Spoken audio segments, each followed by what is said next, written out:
I was scrolling through my phone, drink in hand, waves crashing beside my beach chair, when the first call came in. Madison, my wife. I let it ring. Then her mother. Then her sister. Then the groom. One after another, like alarms I hadn't set. My phone lit up with 22 missed calls in less than an hour. Something had gone wrong at the wedding. The wedding I paid for. The wedding I wasn't invited to. Let that sink in. 30 grand. Gone. Vanished like my dignity when Madison told me that I should sit this one out because her sister, Brittany, wanted it to be a girls-only energy. Whatever the hell that meant. The truth? I wasn't supposed to know, but I did. I wasn't excluded for some vibe or energy. I was excluded because they didn't want the husband of the maid of honor to be at the wedding she was planning to screw someone else at. Yeah, Madison was having a full-on affair. While I was working overtime to pay for everything from the venue to the champagne fountains, she was out shopping for lingerie that wasn't meant for me. The real punch in the gut? I didn't even find out because she confessed. No, that would have required an ounce of decency. I found out the way no man should, through a photo someone accidentally uploaded on Facebook Live. Picture this, me, in board shorts, sipping whiskey in Tulum, watching a live stream that was supposed to be private. Brittany's fiancé's cousin, Trevor, accidentally went live while filming a toast. In the background, there she was, Madison, in a tight, low-cut champagne-colored dress, laughing a little too hard at something a man whispered in her ear. He put his hand on her lower back. She didn't flinch. She leaned in. And then she kissed him. On the neck. On camera. $30,000. And I wasn't just missing the wedding. I was funding the damn affair. I didn't tell anyone I saw it. Not yet. I sat there with that boiling rage inside me while texts from her and her family lit up my screen like fireworks.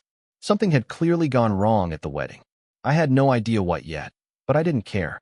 I was busy imagining things I wanted to do to that guy's face.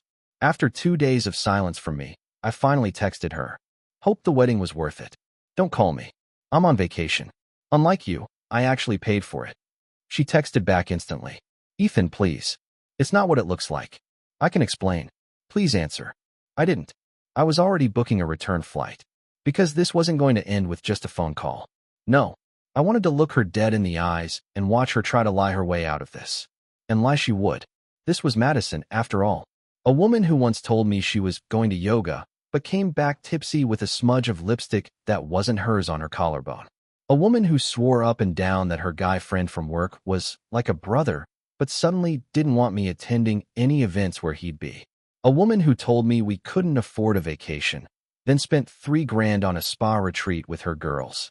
She was smooth, cold, manipulative, but now I had proof. Solid, undeniable proof. And this time, it wasn't going to be me forgiving her again. This time, I was going to burn everything down. When I landed back in New York, it was pouring. Fitting, really. Madison didn't even know I was home. I turned off my phone and went straight to our house. The lights were off. Her car wasn't in the driveway. Perfect. I let myself in, tossed my suitcase by the door, and sat on the couch in the dark. Just sat there, waiting. Around midnight, headlights swept across the living room window. I didn't move. The key clicked in the lock, the door opened, and in she came. Heels in one hand, hair a mess, makeup smudged. She was whispering to someone on the phone. Yeah, he's still ignoring me. I think he's being dramatic. No, baby, listen, if he finds out, we're screwed. Just give me a few days, I'll handle it. I stepped out of the shadows. Oh, please, Madison. Don't stop on my account. She dropped her heels, her eyes going wide, face draining of color. Ethan, whose baby? I asked, my voice ice. She froze. For the first time, she didn't have a quick lie ready. Her mouth opened and closed like a fish trying to remember how to breathe. Don't even try, I said. I saw the video. You and Mr. Tall and Slimy at the wedding. Real classy. Her eyes darted away. She muttered something under her breath. What was that? I stepped closer. She straightened her posture, chin up. Fine. Yeah, I kissed someone. But it didn't mean anything, okay? I was drunk. It was stupid. I messed up. I laughed. Actually laughed. That was a kiss? Looked like your whole body forgot you were married. And what about the phone call just now? Baby, that was my cousin. I tilted my head. You call your cousin baby now? She snapped. Oh, cut the crap, Ethan. You haven't touched me in weeks. You're always working, always complaining. What did you expect? I needed someone to make me feel alive. There it was. The twist of the knife. It wasn't even guilt in her voice. It was blame. Like I was the problem. Like working my ass off to pay for her sister's wedding somehow justified her lying, cheating, and humiliating me. You needed someone to make you feel alive, I repeated slowly. So you used my money to go on a luxury affair while I was the idiot at home thinking you were just busy with wedding planning. She folded her arms. I didn't ask you to pay for it. No, you didn't. You just let me. And when I did, you threw me out of the event like I was some stranger. Her face twisted. It wasn't my decision. Brittany didn't want you there. Oh yeah? Then why was your boyfriend there? That hit. She looked away. You think I'm stupid? I asked. You think I didn't notice all the girls' nights turning into overnight stays? All the times you came home smelling like cologne and covered it with that cheap floral spray. She looked like she wanted to scream, but didn't know what to say. I gave you everything, Madison. And you didn't even have the decency to break up with me before spreading your legs for someone else. Don't you dare talk to me like that, she snapped. You don't know what it's like to be with someone who's never emotionally available. I laughed again, bitter this time. Emotionally available? Madison, I was paying off 3 credit cards for your dream wedding plans that I wasn't invited to. I was doing that for you, and you were doing him in return. She slapped me. It wasn't hard. It wasn't even surprising. Just another act of desperation from someone who knew the mask had slipped too far to fix. I didn't flinch. I just looked at her, and for the first time in months, I felt something clearer than anger. Clarity. This marriage was over. I walked past her, grabbed my bag, and said without turning around, you and your baby can pay the rest of the wedding balance. I'm done. And I walked out into the rain. I didn't go to a friend's place. I didn't go to a hotel. I drove for hours with no direction, just me and the night, headlights slicing through rain like my thoughts cutting through every memory I had of her. Of us. Of the version of her I thought I married. 3 years of my life. 3 years of believing we were building something. 3 years of looking at her and thinking, damn, I'm lucky. And she was out there laughing behind my back, in hotel rooms, in private messages, wearing the necklace I gave her while whispering to someone else. Around 4 in the morning, I pulled into a roadside motel and paid cash. The room smelled like mildew and disappointment. But the bed was real, the lock worked, and no one there had ever lied to me. That made it more of a home than the house I'd just left behind. I lay on the bed staring at the ceiling, replaying her face when she saw me standing in the living room. That flicker of guilt, wiped away by arrogance. She really thought I'd just let it go, that I'd come crawling back, that she could cheat and still keep the husband who paid for her life like a personal assistant. By morning, I had 47 messages. Madison, I messed up. Please come home. Let's talk. You don't just walk out on your wife like that. You're overreacting. It was one mistake. If you cared about our marriage, you'd fight for it. Her version of fighting was gaslighting me into thinking I caused it all, that I was the villain in this, that the man who paid for her sister's wedding, who skipped vacations and birthdays to build a future, was the bad guy. Then came the voicemail from her mother. Ethan, honey, we need to talk. Madison is distraught. The family is in chaos, and you're acting very immature. I know things look bad, but every relationship hits rough spots. Rough spots. Cheating. Lying. Emotional manipulation. And I'm immature? That's when I realized this wasn't just about Madison. It was all of them. Her entire damn family. They knew. Or if they didn't care. As long as the image was preserved, the photos were pretty, and the bills were paid, they were fine with whatever lies kept the show going. I turned off my phone again. I needed space. I needed air. I needed a version of myself that didn't feel like a walking joke. So I started driving again. No idea where I was going, just away. I stopped at a diner 2 towns over, ordered black coffee and scrambled eggs I barely touched, and stared out the window like I was waiting for the rest of the world to fall apart too. And then my phone buzzed again. One notification, this time from a guy I barely knew. Jordan, Brittany's ex. The one she dumped before meeting her now fiancé. The message read, hey man, just saw the wedding blew up. Not sure if you know everything yet, but I've got something you should probably see. Attached was a photo. A hotel reservation. Madison's name. A man's name I didn't recognize. The date? 2 nights before the wedding. And another image. Madison and the same guy, wrapped in bedsheets, laughing. It was dated a week before I left for Tulum. She was cheating the whole time. Not once. Not drunk. Not in the heat of the moment. She was living two lives. And I was bankrolling both. I called Jordan immediately. "What is this?" I asked, my voice barely steady. He sighed. "Look, man, I hated how Brittany and her family treated me, and I always thought something about Madison was off. I stayed close with a few people in that circle, and one of them sent me these pics after the wedding blew up. Thought you should know. Why'd the wedding fall apart?" I asked. There was a pause. Then, Brittany caught Madison hooking up with the same guy at the wedding venue. Backroom. The day before the ceremony. I was silent. Numb. "She blew up," he continued. "Called off the wedding. Fought with her mom. Madison tried to talk her down, but it was chaos. Half the guests didn't even show. The groom left the country yesterday." I hung up. So that's why they were all calling me. Not because they cared about me. Because their perfect wedding collapsed under the weight of their own hypocrisy. Because the guy they thought they could manipulate into footing the bill wasn't there to clean up the mess. But I was done being the cleanup crew. They could drown in it. All of them. I spent the next day thinking about every damn moment I mistook for love. Every smile she gave me that now felt rehearsed. Every time she looked me in the eyes and said, "I love you," like it was a script she memorized. And I kept wondering, was any of it ever real? That night, I went back to the house. Not to forgive her. To collect my things. The neighborhood was quiet. Our porch light was still broken, like I hadn't reminded her 100 times to call someone. The kind of small thing that used to irritate me. Now it felt like a metaphor. Everything on the surface looked fine, but inside, it was falling apart. I opened the front door and she was right there, sitting on the stairs like she'd been waiting all day. She jumped up. "Ethan." I didn't say anything. Just walked past her and started grabbing my stuff. She followed me like a lost puppy. "You can't just leave. We need to talk." "No," I said flatly, zipping a duffel bag. "You need to talk. I've heard enough." "I made a mistake," she said, voice trembling. I turned to her. "Stop calling it that. A mistake is forgetting an anniversary. A mistake is burning dinner.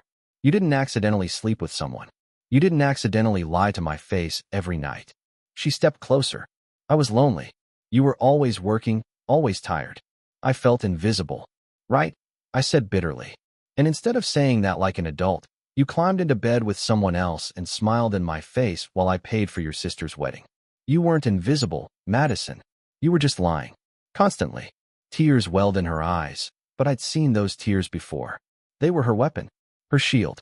The performance she always pulled when things didn't go her way. She dropped the act quickly. "Fine," she snapped. "You want to leave? Go. But don't pretend this is all on me. You were cold. You didn't care anymore." "You're right," I said. "I didn't care anymore. Because I was exhausted from carrying everything on my back while you played victim." "Don't you dare act like some saint," she spat. "You're not perfect." "I never claimed to be," I said. "But I was loyal and honest. And you turned that into a weakness." She scoffed. "You think this makes you strong? Walking away?" "No," I said, slinging my bag over my shoulder. "What makes me strong is finally realizing you never deserved me." She stood there, arms crossed, trying to look unfazed. But I could see it. Deep down, she knew she lost. Not just the argument. Not just the marriage. She lost the only person who actually gave a damn. As I walked to the door, she said, "You're not even going to try to fix this?" I turned to her one last time. "You already did enough damage. I'm just cleaning up the pieces." And I walked out. I drove to my brother's place and crashed on his couch. He handed me a beer, didn't ask a single question, and that silence was the first peace I'd had in months. I stared at the ceiling, feeling everything and nothing. Part of me was still raw, still aching. But another part of me, buried deep under all the betrayal, was breathing again. I was free. The next morning, I woke up to 100 new messages. Her mom, her sister, even Brittany, the bride with the ruined wedding. All of them suddenly reaching out like I was the one who disappeared, like I was the one who owed them an apology. Madison's messages had shifted from pleading to rage. "So you're really just going to abandon this marriage? You're such a coward. You think you're hurting me? You're hurting yourself. Hope that cheap motel bed feels real good when you realize what you lost." I didn't reply. I wasn't going to waste another second trying to reason with someone who thought betrayal was something that could be negotiated. Brittany, though, her messages stopped me. "Hey, I know you probably hate us all right now, and honestly, that's fair. But I didn't know she was going to pull that crap at my wedding. I didn't even want her there after I found out about what she did with Nick. I canceled everything because I couldn't stomach pretending anymore. I'm sorry you got dragged into this. You didn't deserve any of it. I stared at that for a long time. Brittany had always seemed like Madison's shadow, obedient, quiet, always following her lead. I'd never expected that message. I typed back, "Appreciate it. Hope you're okay." She responded almost instantly. Trying to be. I cut Mom off. Cut Madison off too. They knew. Not everything, but enough. I was just stupid. Hope you find peace, Ethan. There it was. The first honest thing I'd seen from any of them in months. And it made everything even more painful. Because deep down, I had wanted to believe some part of that family gave a damn. But now I knew. They were all tangled up in lies, and I had been the golden goose who paid for the party before getting kicked out of the banquet. I filed for divorce the next week. Didn't announce it. Didn't warn her. Just walked into the office, filled out the paperwork, and handed over a copy to my lawyer. When Madison finally got served, she exploded. Called me 20 times in an hour. I answered once. She was screaming before I could say a word. "What the hell is wrong with you?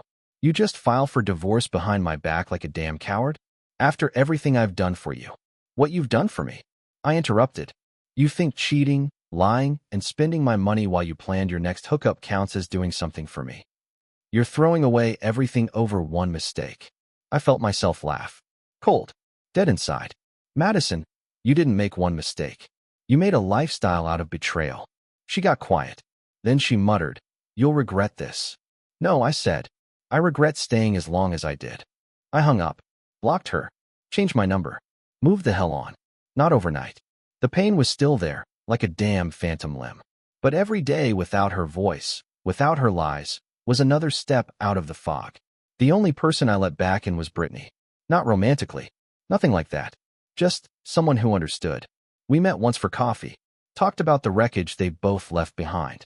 It was surreal, hearing her side of things, watching her cry not because she was trying to manipulate me, but because she truly felt the fallout. She looked me in the eyes and said, "I wish I had stood up to her sooner. Maybe you wouldn't have had to go through all this." I just nodded. Maybe. But at least now, we're both out of it. The truth was, the betrayal broke something in me I don't think will ever fully heal. But it also freed something I didn't know I'd lost. Myself. It's funny how fast your life can split in two. There was before the wedding, when I still believed in her smile, her late-night whispers, the illusion that we were in it together. And then there was after, the cold, sharp world where everything I thought was solid turned out to be built on lies. People kept asking me if I was okay. I said yes. Most of the time, that was a lie too. There were nights I couldn't sleep. I'd stare at the ceiling, imagining her in someone else's bed, laughing the same laugh she once saved for me. I kept seeing that damn video. Her hand on his chest. That look in her eyes. Like she belonged to him. Like I had never existed. But then I started noticing the little things. Like the silence. No more fighting about why I didn't text fast enough. No more walking on eggshells to keep her in a good mood. No more fake apologies for lipstick stains that weren't hers. The chaos she brought into my life had become my normal, and now that it was gone, I realized how heavy it had been. I went back to the gym. Not for revenge. Not to get hot post-divorce. Just to feel like myself again. I picked up a heavy bag and punched it until my knuckles bled. I ran until my lungs burned. I started sleeping a little better. I changed the locks on the house. Filed the final papers. And finally, I walked through every room and packed what was mine. Her stuff was still there. Perfume bottles. That fake designer purse she swore was real. The framed photo of our wedding she kept on the dresser like it meant something. I tossed it in a box and labeled it "Return to Sender." I didn't need a single reminder. But I kept one thing. A small notebook she'd once given me. Empty pages. She told me once it was for writing down dreams. I smiled when I saw it again. The irony was too perfect. I opened the first page and wrote, "I thought I knew who you were. I thought love meant sacrifice. But you weren't sacrificing anything. You were just feeding off me until I ran dry." And on the second page, "Thank you for breaking everything, so I could finally build something real." I left it on the counter when I locked the door behind me. Weeks passed. I never saw her again. Brittany messaged me once more. She said Madison was spiraling, that the guy she'd risked everything for ghosted her, that their mom took her side, of course, but even she was exhausted. Madison was drinking more, lashing out, playing victim to anyone who would listen. I didn't reply, because I wasn't her cleanup crew anymore. One night, I sat on the rooftop of my new apartment, watching the lights of the city flicker. Alone, but not lonely. Cold wind on my face, peace in my chest. That's when I realized I didn't miss her. I missed who I thought she was. I missed the illusion. But illusions don't hold you at night. They don't stay loyal. They don't love you. They use you. And when they're done, they blame you for bleeding. So no, I didn't miss her. I missed the man I used to be before she tore him apart. And now that I had him back, I wasn't going to let anyone like her near him ever again. It was a Thursday when I got the last letter. Handwritten. No return address. Just my name on the front, like we were still pretending this was some love story with a bittersweet ending. I almost threw it away without opening it. But curiosity has teeth, and mine were still sharp from everything she'd done. Inside, the handwriting was shaky. Sloppy. Madison. Ethan. I know you probably hate me. I don't blame you. I hate myself most days. You were good. Better than I ever deserved. I kept thinking I could fix it before you found out. That if I played it right, I could have both worlds. The stability of you and the thrill of him. But I lost everything. And maybe that's justice. I hope you're okay. I hope you found peace. There was no apology. Not really. Just another way to shift the pain off her chest and set it on mine again. I folded it once and threw it in the trash. It didn't deserve to be framed in forgiveness. Later that night, I met up with an old friend, Jesse, one of the few people who'd stuck around through the storm. We hadn't talked much in the chaos, but when we met at that bar, it was like no time had passed. You look better, he said, eyeing me over a beer. I feel better, I answered, and for once it wasn't a lie.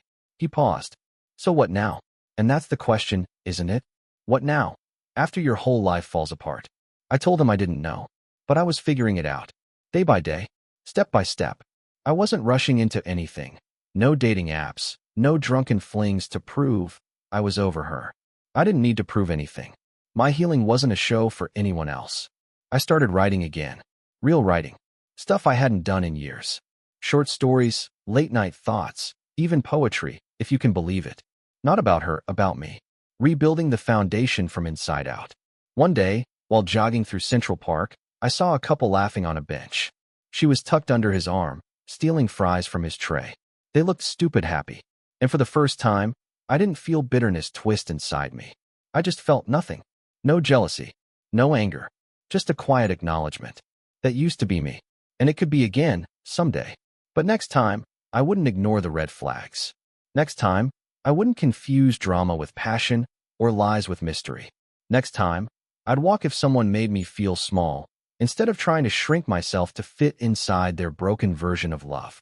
Madison broke a part of me I'll never get back. But she also set fire to a life that was killing me slowly.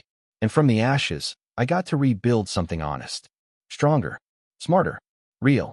So, if you're reading this and you're in the middle of your own storm, if your partner's lies feel like acid in your veins, if you're questioning everything, blaming yourself, hating yourself, don't. You're not crazy. You're not weak. You're just finally seeing the truth. And the truth? It's brutal. But it's also the beginning.